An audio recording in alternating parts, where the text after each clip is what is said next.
Hello, and welcome to NET301. This is best practices for AWS PrivateLink. If this isn't the session that you were intending to attend, well, you're in the wrong room, but you should probably still stick around. Thank you for attending this session. It's 4:45. You could be on your way to happy hour, but you're here, so I think this is a better use of your time. I'm James Devine. I'm a solutions architect on our nonprofit team. I'm joined by Puneet Ganghat, Senior Product Manager for EC2, and also Paul Ravello, a Cloud Architect for HSBC. Before we dig into our content, I wanted to do a little level set. This is a 300-level session. If you don't know what PrivateLink is and have never heard of it, you'll walk away knowing what it is now, but we won't focus on a lot of the basics. We're going to dive in deep. So we're going to go into data flows, architectures, use cases, and best practices, and it will be a very technical session. The good news is you don't need to be a networking guru to understand and use PrivateLink. In fact, it's as simple as doing an API call. So it's pretty simple to use the service and get going with it. And we'll hopefully share that throughout this session.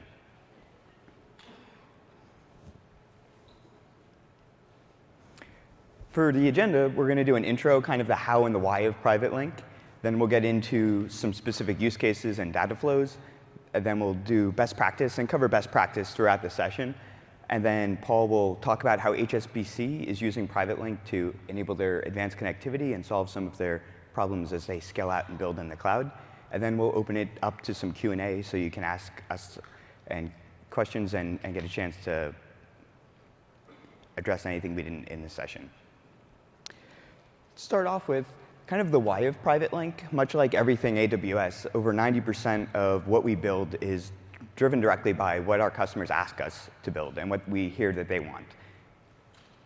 One of these things has been, customers have a lot of VPCs. It's free to spin up a VPC. Anyone can go and launch one in the console.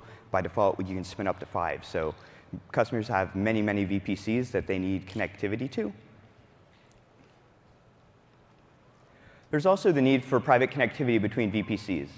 So a lot of times for regulatory or compliance needs, having a public IP address is just a non-starter in many environments, or there's just the desire to not have that. There's also the desire to access AWS services through private IP addresses. Being a cloud provider, all of our service endpoints are public with public IP addresses. So this presents a bit of a challenge when you want to address them through private IP addresses within your VPC. There's also the desire largely to limit or remove the need for an IGW, an internet gateway, especially if you have something connected back to an on-prem environment. There's many times when it's just seen as a security risk or a non-starter if a VPC has an IGW attached. So all of these needs together led us to develop PrivateLink.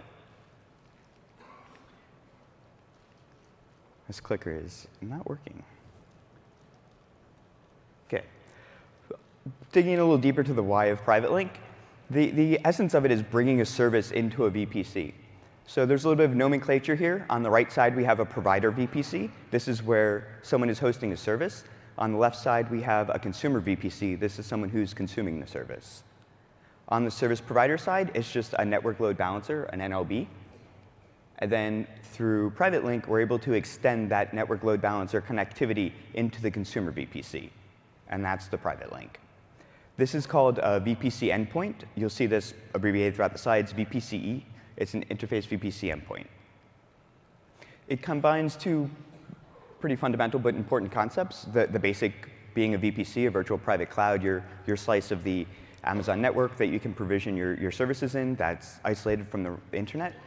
Also, delivering software as a service, having a software that you're able to create and extend into another VPC.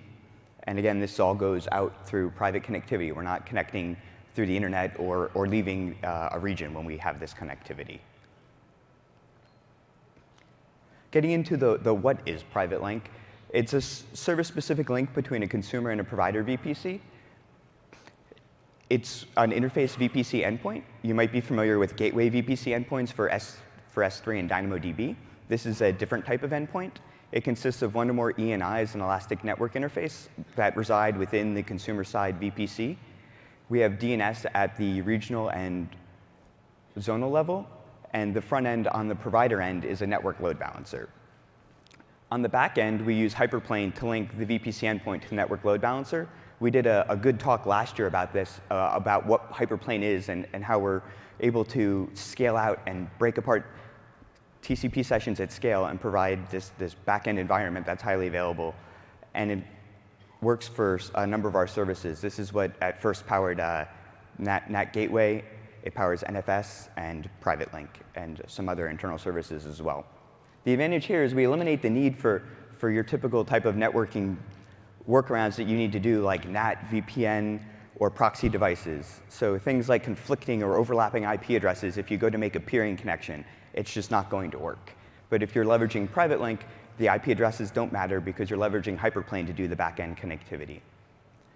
With Hyperplane, we can access with PrivateLink, we can access 3 different types of services. There's AWS services, so more and more of our services we're creating interface VPC endpoints for, so you can address them directly from IP addresses within your VPC. We also have customer-hosted internal services. You can actually go and create your own services and then extend them into your own VPCs or into additional VPCs that are outside of your account. There's also third-party services, which allows you to create SaaS products and extend them and put them onto the marketplace for PrivateLink. So if we go and take a look at what this looks like for AWS services, I have my instances on the left in my consumer VPC. They access a VPC endpoint, so that is an IP address that exists within that consumer VPC. And then on the back end, PrivateLink handles that connectivity to the AWS service. So I'm using local IP addresses within my VPC, and the backend service has no notion of that private IP address range, and we handle that for seamless connectivity to the AWS service. So here, you don't need an IGW. You can see, in fact, that the internet is far outside of our regional construct in this diagram. So we're having that type of private connectivity using IP addresses within the VPC. So an important concept with deploying VPC endpoints is a VPC endpoint versus an ENI. So if you're familiar with deploying infrastructure within a VPC, you have an ENI, an Elastic Network Interface. With a VPC endpoint, we deploy in one or more availability zones. You deploy your Elastic Network Interface, and that VPC endpoint is collectively the collection of those ENIs. So for availability, our best practice would be to do at least 2 availability zones. You're never going to have more than 1 ENI for PrivateLink within a availability zone. You also don't need to deploy this in all availability zones. So in this example, availability zone D doesn't have a VPC interface endpoint in it, but we can still connect to it from the other availability zones that do have an ENI resident in it. So as we go through, this is an important slide to kind of ingrain in your mind, because you'll see the VPC endpoint diagram on the back end. What that actually looks like is individual Elastic Network Interfaces within your VPC. And this is very similar to what we do with Network Load Balancer. If you've deployed a Network Load Balancer, same concept where you have one or more ENIs on the back end that the traffic gets mapped to. We're going to now dig into some use cases and show the practical application in ways that customers are leveraging PrivateLink to extend and connect differently to their applications. This is an example of an existing application. Pretty much any application that you have deployed today that will work behind a network load balancer, so if it's TCP-based, we can load balance it and have our instances. So on the right here, we have our service provider, which has instances across 3 availability zones, so it's highly available. Our instances in our service consumer here on the top left, we can see they hit a VPC endpoint, and they address the network load balancer by that IP address of the VPC endpoint resident within their VPC. Over PrivateLink, we have connectivity to our network load balancer on the back end, and then we're able to load balance to the instances. And this works with pretty much any existing application now. You can start decoupling and leveraging the PrivateLink so you can extend the services into the VPCs. And this works at scale. This is when we provide the same technology we provide our customers and SaaS providers to deploy their infrastructure with PrivateLink. It's the same thing that we're doing on the back end. We're making the same type of API calls you would at scales to tens of hundreds of thousands of VPC endpoints. So it's a very highly scalable service to be able to connect together multiple large numbers of VPCs. Another way to integrate PrivateLink into existing applications is to leverage proxying.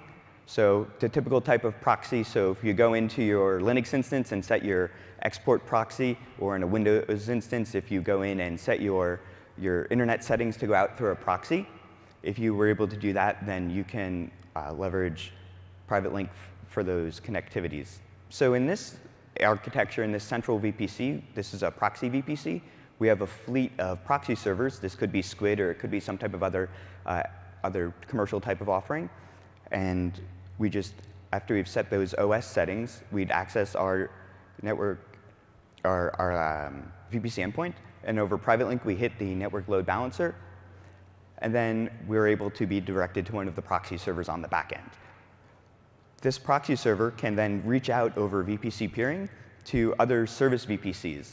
So I have end-to-end connectivity into a service VPC that I'm not directly connected to. I can have overlapping or duplicative IP addresses, and I can still have end-to-end connectivity.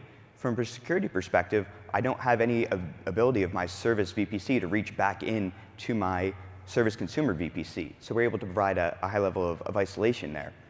I can also go ahead and route traffic out to an IGW here if I wanted to have a proxy fleet at scale where I have central logging and monitoring, and I can direct all of my internet traffic out through this central proxy VPC construct. So this is a good way for an existing application to be able to leverage proxying. Granted, you would need to modify every instance in the environment through those environment variables to leverage that proxy server. But once you did, you'd be able to use it at scale in your existing application or build out net new. Another common deployment is microservices, being able to have a number of very small services doing very specific tasks within a VPC. And this we can build out and across VPCs or within a VPC. The instances, again, will hit the VPC endpoint, talk through PrivateLink to the network load balancer in the service provider, and then to the backend instance. And if we were to deploy another service, like we have two microservices in this architecture, we would need another VPC endpoint. An important point here, it's one NLB on the back end to one VPC endpoint. It's not, you don't get multiple. So then we're able to talk through that secondary VPC endpoint into another service running in another microservices VPC.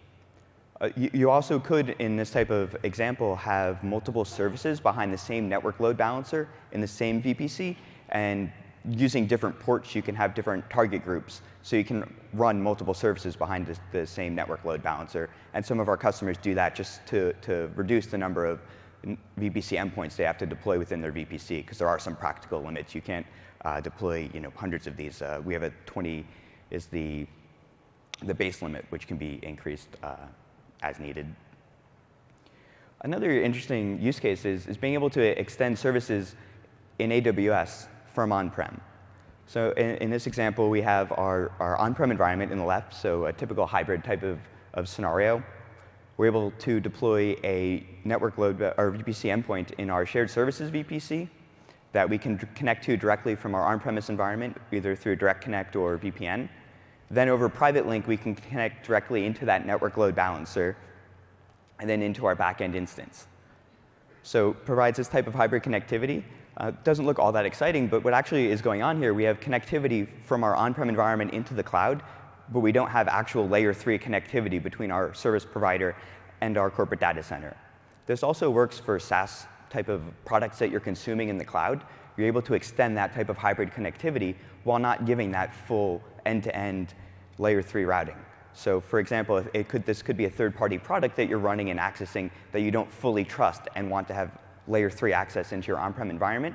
And in this architecture, they don't. There's no direct connection from the service provider into the shared services VPC or the corporate data center.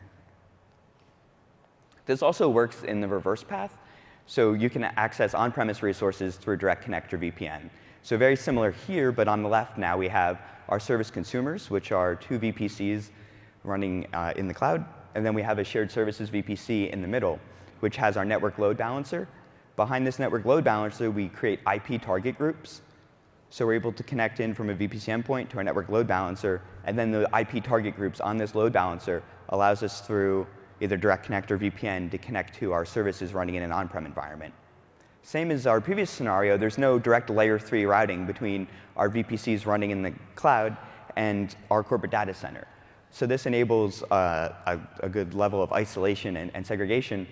These VPC service consumers on the left can all be the same IP address range within them. So you can stamp out kind of a repeatable pattern for your infrastructure and deploy it out at scale without having to worry about conflicting with an on-prem environment, which is typically a problem that consumers have is when you deploy in the cloud and start spinning up CIDRs, you can very easily come into conflicting ranges with on-prem and then not have connectivity. So it allows you to circumvent that. Another type of example, and this one's kind of more exciting, this is using Transit Gateway, the service that we released Monday. So Transit Gateway can provide layer 3 routing between all of our VPCs. So these VPCs would be our service consumer side of PrivateLink. And we're able to extend that layer 3 with the Transit Gateway and not need to run something like your traditional Transit VPC or VPC scaling at scale. Our shared services VPC on the top right of this diagram, we're running our VPC endpoints so that we're able to connect to it with the Transit Gateway. We also have Route 53 Resolver in this shared services VPC. This is a service that we announced last Monday, actually, which allows hybrid DNS. So you can connect to both on-prem and in the cloud and share your DNS across VPCs. So by creating an attachment from that Route 53 Resolver to each of our service VPCs, we're able to provide DNS resolution for these private hosted DNS names in our shared services VPC. So you'd go into the shared services VPC, create an outbound VPC endpoint, and that would allow that Route 53 resolver to resolve to the .2 IP address resolver in that VPC, which would then resolve to the private DNS name. So which is a really cool thing. Before Route 53 resolver, you'd be spinning up unbound servers or doing some other type of advanced connectivity or hybrid DNS to get that working. So our VPCs connect in directly and access these VPC endpoints. This is a good way to reduce the number of VPC endpoints you're deploying and also centralize your connectivity. So it can get expensive, especially if you get into the tens of hundreds of thousands of VPCs. Deploying these VPC endpoints in every VPC just might not be practical. Also for extending it to an on-prem environment, so our on-prem environment can also connect through VPN to our Transit Gateway here, and then we can connect into these services. What we do in this type of environment is we'd have an inbound Route 53 resolver endpoint sitting in our shared services VPC, which would allow us to resolve names within this shared services VPC to our on-prem environment. So it allows that hybrid DNS from on-prem into the cloud. Another type of advanced connectivity we can do here is cross-region connectivity to services.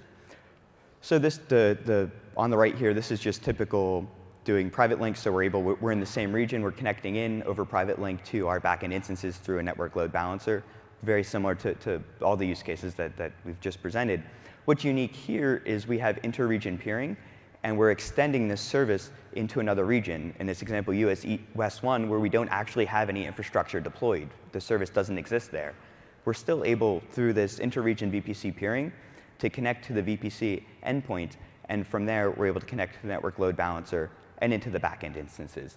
So this is a really good way to be able to extend into and grow your footprint into regions where you don't actually have your service running. It might not always be practical to span a service across every region that we possibly have, so that you can extend it, run in one main region and then extend across the world. And then eventually, as your service becomes more popular in a specific region or you have a need for it to run in a region, you can extend that, again, through inter-region peering or leveraging PrivateLink natively.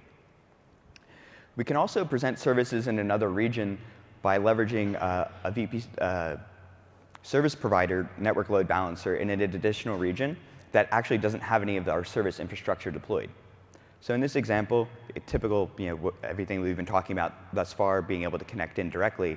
What's unique here is on the bottom in EU S1 in our service provider, we actually have an NLB deployed, and then we have IP targets. And the IP targets are the instances running in US East 1, and we're connecting to them through inter-region VPC peering. So in this case, I can present PrivateLink endpoints, in this case in EU West 1, and connect in across PrivateLink and through the network load balancer into the instances. So this is a really good way, especially if you're a service provider and you're deploying infrastructure and you have the need to extend. You might have a customer that says, I want to operate in another region, or you might be growing out your infrastructure into an additional region. You're able to extend that service through PrivateLink directly into the VPC in another region without actually having to deploy your full infrastructure of your service within that region. So this might be a good short stopgap type solution, so you can continue to deploy your infrastructure and scale it out, and then eventually deploy your service within that region. Another option we have is SaaS for service providers. We have a PrivateLink Marketplace where you can go, if you're a service provider, you can go and publish your service onto the marketplace, and then your consumers can leverage that service in a pay-as-you-go model through PrivateLink in IP addresses that exist within their VPC. So it allows customers that type of private connectivity into the service that you manage that would otherwise be public. And this is all done through private IP addresses without the need to go over the public internet or have an internet gateway. So if you're a consumer, you can leverage these products today on the marketplace. If you're a provider that's interested in publishing to the marketplace, you can go ahead and do that as well. There's an onboarding process for that. We're going to now kind of switch gears a little bit and dig into some best practices to highlight within these architectures things that we'd recommend doing and how you'd recommend doing them. One of those, the first of which, is to carefully consider DNS. So DNS at the surface, is a very simple service, but when you get into the implementations and having hybrid environments and how you need to resolve some things in the cloud and some things to on-prem, it can quickly become complicated. So you want to find a DNS strategy that works for your architecture, kind of a squirrely way of, it depends what's the best thing to do, but we do provide a lot of options to do that. The first of which is to use a private DNS name. This is an option where we automatically create a private DNS name for you. So you just manage that, and within the VPC, it will resolve that private DNS name, and you can access the VPC endpoint natively. And we'll dig into some examples of what this actually looks like. You can also use the AWS-assigned public DNS names for each interface endpoint that we provide by default when you create a VPC endpoint. You can also create private CNAMEs or aliases in Route 53 private hosted zones. This is if you want to connect to and use custom names for what we already provide. The key here is using a CNAME or an alias. That way you can get that round robin that we do on the names, or you could create direct A names if you needed that in your DNS. And there's also the ability to use Route 53 Resolver or your on-premise DNS service if you want to manually manage that and handle that. So if we look at a DNS example of using a private DNS name, there's this checkbox when you go and deploy PrivateLink, or the option when you deploy it to the CLI, where you enable private DNS names. What this looks like is we'll actually deploy a private host name. So in this case, it's CloudWatch, so logs.useast1.amazonaws.com. If I pull up a console and I go to resolve that within my VPC, I'll see instead of the public IP address for this name, I'm actually getting a private IP address, which is the ENI in that specific region. And we round robin this by default. So if I go and do this again, I'll get a different IP address range. This provides high availability between the different ENIs that you have up and running, which is why we'd recommend doing 2 or more, so you have that high availability and you can withstand any type of outage or problems that can come up. That said, these IP addresses we also create direct names for, which are here. So these are public DNS names that will resolve to those specific ENIs within your architecture. You might want to create zonally aware services where you want directly to access the ENI within your availability zone, and you don't want to do this type of round robin. And in that case, you'd leverage these public DNS names that are zonal specific. And you can see here we have A, B, C, D when this is deployed, because I've deployed in 4 availability zones. We can also not check this box, which is an option. So now, when I resolve this name, I'll get a public DNS name, And this public DNS name is not specific to the service. So if I wanted to use CloudWatch, I would need to go and modify my application to use this long DNS name. If that's something that you wanted to do, you certainly could do that and make sure that your application logic can handle that type of mapping. But again, if I do a resolution of this, I can see it's a private IP address within my VPC. And it lists out all of them, and we round robin between them. And we still provision the public DNS names as well. So you have those names that you can leverage. Probably a more practical example of this would be using, again, the Route 53 resolver. So in this example, my instances up here want to resolve to my CloudWatch VPC endpoint within my VPC. So I reach into the Route 53 resolver. I have this explicit rule. So it'll hit the .2 resolver within the VPC and connect directly to CloudWatch running within my VPC. And this can be peered, and you can have multiple VPCs, but this is just a kind of more of a simplistic example. Now, if I then wanted to resolve to my Active Directory infrastructure running in a shared services VPC, in this example, corp.example.com, I could then hit the Route 53 resolver. It would know that there's an explicit rule in there, and it would, through an outbound Route 53 resolver endpoint, would reach into my shared services VPC and resolve this host name, and then I'd have direct connectivity into that VPC using that host name. So if you've deployed this type of environment before, if you see any of our blog posts, we have extensive documentation on doing this with unbound servers or deploying on-prem infrastructure or setting up some type of proxy. The nice thing here, leveraging our Route 53 resolver, is you're able to do this in a highly available, scalable manner using the AWS Route 53 resolver service. So definitely something to take a look at if you need to scale out and provide this type of hybrid connectivity. And it can also make your life a little bit easier when you're leveraging PrivateLink and creating VPC endpoints.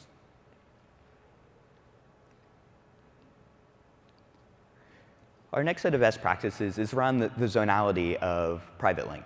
So PrivateLink is a zonal service, much like Network Load Balancer, because it's powered by PrivateLink, or it's powered by Hyperplane on the back end.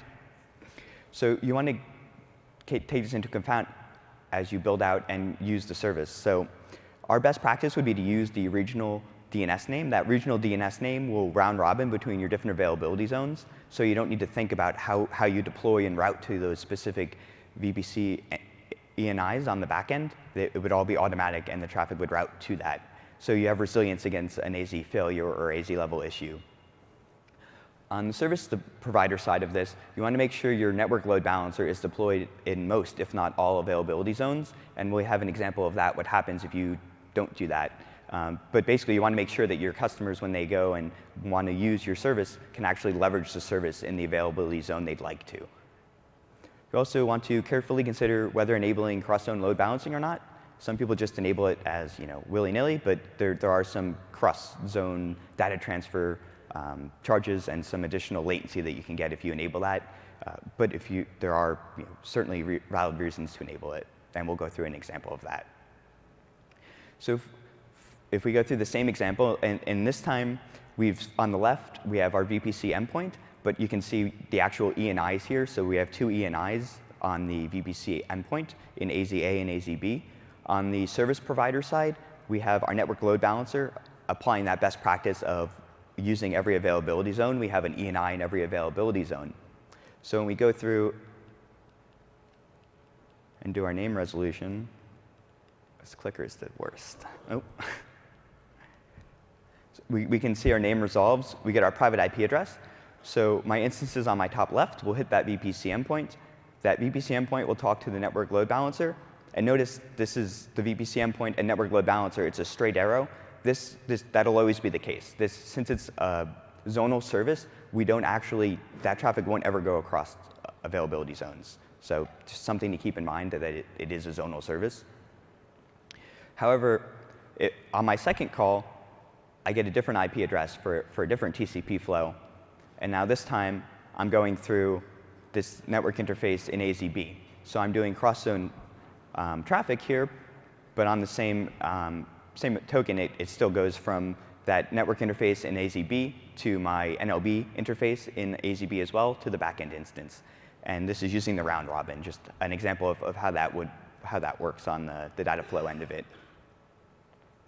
Now, if I enable cross-zone load balancing, I can get a little bit different type of a data flow. So my instance resident in AZB talks to an ENI. That ENI goes directly to the NLB in that region, in that availability zone. But now there's no service actually running. There's no instances in that availability zone. Since we've enabled cross-zone load balancing, we're able to route traffic to instances in AZC. So there'll be cross-zone load balancing here, and obviously slightly more latency because we're going across availability zones. But I can provide that connectivity by enabling cross-zone load balancing on my NLB on the provider side. So it's a good way for, on the provider side, if you need to load balance between different regions or different availability zones within your region, and you want to be able to make sure that your traffic gets spread more evenly, it's a good option for that. That said, if you can deploy your infrastructure in every availability zone, then you might not need to enable this. So it's definitely something to consider, and we have some more examples of this when we get into costing. On the service provider side, the deploy in the NLB in every availability zone. This is an example of kind of why you'd want to do that. So on my service consumer side, I've searched for my PrivateLink service. It comes up, it found it, it's green. Now it asks me to deploy it. I only have subnets in this example in AZ, B, and C. So I can't actually extend PrivateLink interface endpoints into A, C, or D in this example. And if I go here into F, I don't even have the option to deploy into that availability zone because on the provider side, I haven't deployed my NLB into that. So there's no ENI there for me to connect to. For the rest of these, for A, D, and E, I can actually go through, create a subnet, and then I'd be able to deploy my endpoint service within that VPC. But because I didn't deploy my NLB in F, I don't have that ability in this example to do that. Another best practice on the service provider side is to whitelist principals. Whitelisting a principal, this determines who can discover the service. So when you go through and provision a service, you need to search for a service. If it's on the SaaS marketplace, it'll come up automatically. If it's one that you're provisioning, if you don't whitelist an account, it won't show up at all. So if you need granular permissions, you can go down to the IAM user or role. For a public service, you might want to do the wildcard, just a star principle, so anyone can search for your service. And this is only to search for it. So once you've whitelisted a principal, they're able to find your service and search for it. Then there's the acceptance piece of this. So just because you found a service doesn't mean you can actually go through and use it. So for more sensitive services, you want to make sure that you're leveraging this type of whitelisting to make sure you explicitly have to accept it. If it's a public service that you want to be out there on the internet for anyone to use, you can use the auto accept feature. And once this is enabled, any whitelisted principal would be able to directly access your service. So between the both of those, you want to make sure that you're appropriately using the right permissions so people can't access your service that you don't want to, and that you're not exposing services just out to the internet. Another best practice here would be to leverage SNS notifications. You can manually have a Lambda function or something kick off an automated workflow to approve your endpoint acceptance. So just a consumer goes and finds it and wants access to it, that SNS notification can go in and automatically approve it instead of you having to go into the console or make the API call to actually go in and say, yes, I want this to have access. On the cost side here, you want to make sure you're obviously optimizing for cost, and that's one of the things that we're always concerned about with AWS, to make sure our customers are optimizing cost and not overspending. On the consumer side, you're billed on per gigabyte processed fee. You're also charged per ENI per hour it's run. So that's why we say to make sure that you're judicious about how many availability zones you're deploying your ENIs across. So if you went in, especially like for US East 1, we have 6 availability zones. If you deployed your endpoints across all of them, that's 6. And then if you had 100 VPCs, now you're talking 600 ENIs, which is quite a large amount of ENIs, which may be overkill. And you're certainly paying more than you need to for those endpoints to have them just up and running. You also want to take into account cross-zone data transfer. So cross-zone data transfer does have a fee as well. So that might be some things to take into account as you build that out. On the service provider side, you're just billed on the NLB, so typical NLB fees. If you enable cross-zone load balancing, then you'd have a fee for NOB cross-zone traffic. There's actually no charges specifically for PrivateLink on the service provider side. So it's just a matter of connectivity, and since that is within the same zone, there's no charges there. And we have an example that will go through what this actually looks like. In this diagram that we'll walk through, the purple dollar signs are the consumer fees, and the red are the provider. So if I have an instance in availability zone A, I hit ENI. The ENI has an hourly fee to run. If I then connect to the NLB, this is the per gigabyte fee of data processed by the VPC endpoint.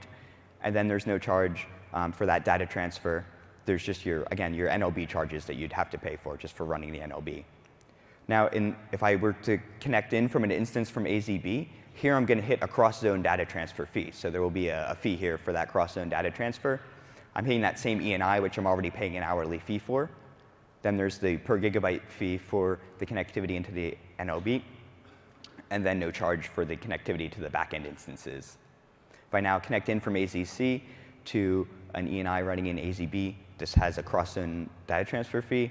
There's a fee, an hourly fee for that ENI, and then the per gigabyte fee to access the load balancer. And in this case, the provider doesn't have any instances running there, so there will be a cross-zone load balancing fee that they'd pay for this connectivity to the backend service provider. So hopefully that was a good overview of best practices and some architectures you can deploy. I'll now invite Paul onto stage to talk about how HSBC is leveraging PrivateLink at scale. Thanks, James.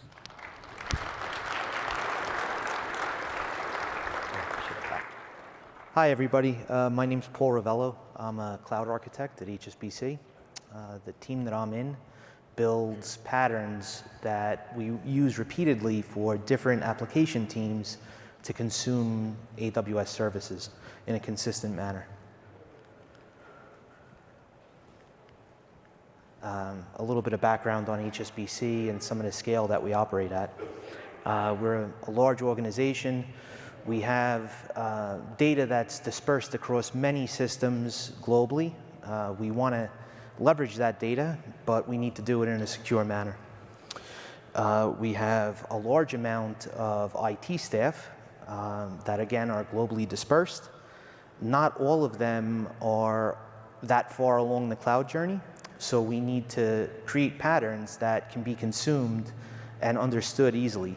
Not everybody is a deep AWS expert. Not everybody is a deep networking expert in this space.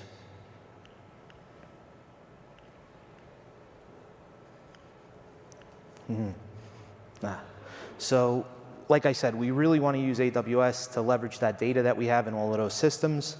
We want to be able to connect those systems into AWS or connect from AWS to those systems repeatably. We need to do that securely, and we need to do that rapidly as new services get deployed.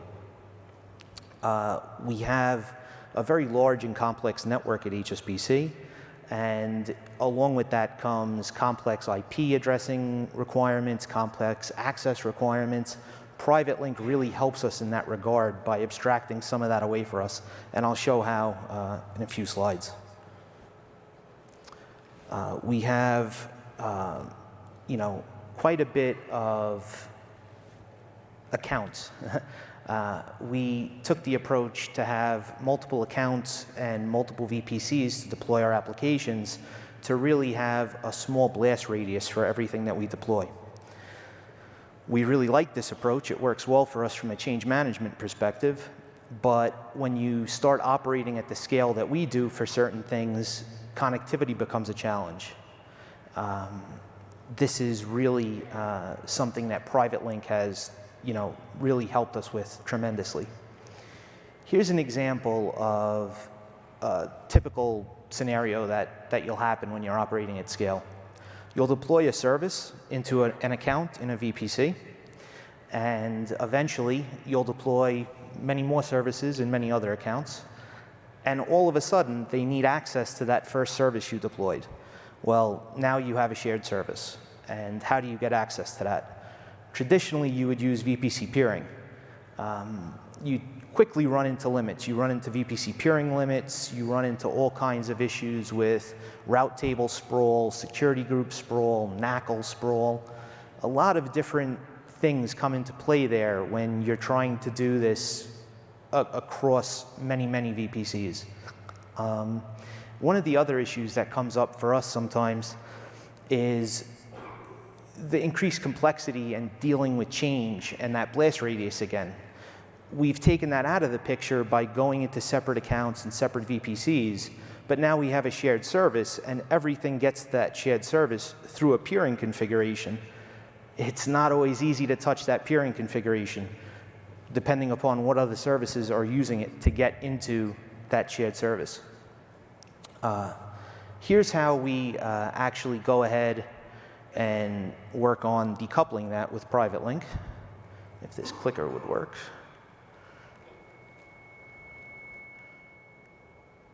Here we go. So we still have shared services. It's really hard to escape that when you start putting applications out there in an account and VPC isolation scenario. What I'm showing here is basically a way to get around having to use VPC peering to access those shared services. You don't run into any service limits in this way. You don't have any issues with managing security group sprawl, nothing like that, right? Everything's really clean. It's an E&I-based model. It's really easy to track what's talking to what, and you have a very good understanding of what your access patterns are when you move to this model. When you are still doing VPC peering, you also run the risk of misconfiguring something, and now you're exposing everything in VPC A to everything in VPC B potentially, with the only control really being security groups and route table management. With PrivateLink, you're pinning things one-to-one. So you talk to an ENI in your VPC that talks to a specific shared service in a different VPC.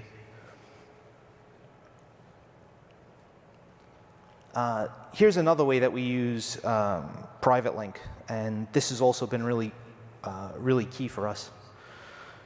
We're trying to leverage this more and more, actually, for what we're doing. Like I mentioned earlier, we have a very complex IP network. It's not always simple to get IP address allocations that are routable in our data centers. It's not always easy to get IP address ranges that aren't going to overlap with other things. It's not always possible to rapidly provision Direct Connect or a VPN. What we can do with PrivateLink is essentially create a presentation layer in a single VPC that has connectivity to the bank, to a data center. It's a routable network. Everything's good. We then create PrivateLink consumer ENIs in that VPC that can be reached from the bank. All of those PrivateLink ENIs are then tagged to service providers in other VPCs for other services. This really, really helps us do things quickly. We don't always have, like I said, we don't always have the luxury of being able to get IP addressing rapidly. This is a great pattern to follow if that's a problem that comes up a lot with you guys. With that, I think I'm going to turn it back over to James to continue. Hey, thank you, Paul. Hey. So hopefully that was a helpful practical application of how a customer is really leveraging PrivateLink at scale to solve some of their really tough connectivity problems that aren't unique. There's many customers that share these type of issues and constraints. We wanted to end on this type of general roadmap best practice of where to start. So now that you've seen this session, PrivateLink seems cool and sexy, you want to go and deploy it, where do you start? So for greenfield applications, this is where you have the most ability to go and do things new and differently. So you want to loosely couple, and you can leverage PrivateLink as a glue. There's also microservices and microsegmentation, both of which are buzzwords that are often overused, but it is a good strategy to go down. And anything that can work behind a network load balancer, you can scale and provide into other VPCs through using PrivateLink. So it's a good way to get started and have that connectivity so you can build your application and not worry about how it's going to be connected and what that connectivity actually looks like. So decoupling, and that's one of our general best practices overall in architecture is to decouple your infrastructure, which makes it more highly scalable and available. For existing applications, you can determine where you can decouple to that same point. So if you have things that are in the same VPC today, maybe they can be in different VPCs. Or if you're running NAT or having issues with connectivity based on your legacy architecture, you can look in putting PrivateLink in there to make that a little easier. Anything that will work behind a network load balancer, you could slip into the environment today and start leveraging this. And it doesn't need to be a cloud environment. It can be an on-prem environment, and we can have that connectivity through PrivateLink. If your applications will support proxy, if they're HTTP, HTTPS, you can go and deploy proxy fleet and connect to them through proxy servers. That's certainly an option. For your on-premise environment, you can leverage VPN and Direct Connect, and we can extend both your on-prem into the cloud and from cloud and SaaS services running in the cloud to your on-prem environment in a secure manner that doesn't provide a direct layer 3 connectivity. For inter-region connectivity, you can leverage inter-region peering to quickly expand into other regions. So you can expand very quickly and then gradually build out your infrastructure in those additional regions as needed. So hopefully this gives a good overview of ways that you can go and start using PrivateLink today. We're going to open it up to Q&A. Actually, we'll take that on the side of the stage here with the three of us. So thank you for attending this session. Now might be a good time to go to the bar if that's your thing. But thank you for attending, and hopefully you found this informative. Shout out to fill out the survey. Hopefully 5 stars, but if not, 5 is a good option. Thanks a lot.